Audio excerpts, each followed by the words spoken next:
Praise the lord. ప్రభువుకు స్తోత్రం కలుగును గాక. ప్రభుని యేసుక్రీస్తు మనందరూ దీవించును గాక. యోహాను సువార్త 4:24 ధ్యానం చేసుకుందాం. దేవుడు ఆత్మ గనక ఆయనను ఆరాధించువారు ఆత్మతోనూ సత్యముతోనూ ఆరాధింపవలెను.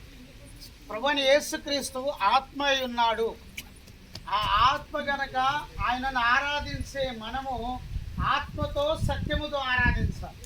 ఆత్మలో ప్రార్థన చేసే మనము సత్యముతో ఆరాధన చేయాలి. అంటే మన జీవితంలో పరిశుద్ధత ఉండాలి, మనలో పవిత్రత ఉండాలి, మనలో యథార్థత ఉండాలి. అప్పుడు దేవుడు మన మనవి ఆలకిస్తాడు. మన ప్రార్థన దేవుడు ఆలకించి మన జీవితంలో ప్రభు అద్భుతం చేస్తానని వాగ్దానం చేస్తూ ఉన్నాడు. ప్రభువుకే స్తుతి స్తోత్రం కలుగును గాక.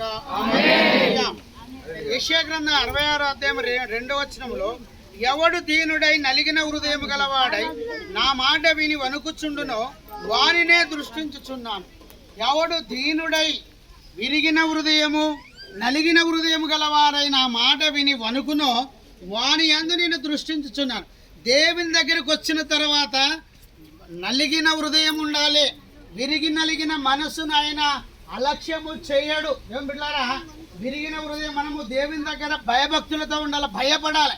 ఆయన ఆరాధిస్తున్నప్పుడు ఆయన ఎవరైతే భయముతో భక్తితో ప్రార్థన చేస్తారో వారి యందు దేవుడు వారి ప్రార్థన వింటాడు, లక్ష్యపరుస్తాడు. కనుక ఆయన ఆత్మ కనుక ఆయనను ఆరాధించువారు ఆత్మతో సత్యముతో ఆరాధించాలి. ఈరోజు మనము ఆత్మతో సత్యముతో ఆరాధించి ఉన్నాం. ప్రభువైన యేసుక్రీస్తు ఈ మాటలు దీవించును గాక. ప్రార్థన చేసుకుందాం. ప్రభువా స్తోత్రము నాయన, ఈ మాటలు మీరు విన్నందుకు మాట్లాడినందుకు ప్రతి బిడ్డను దీవించండి, బలపరచండి, సాయం చేయండి.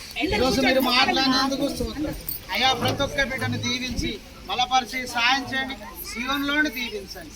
యేసు నామములో ప్రార్థిస్తున్నాము తండ్రి.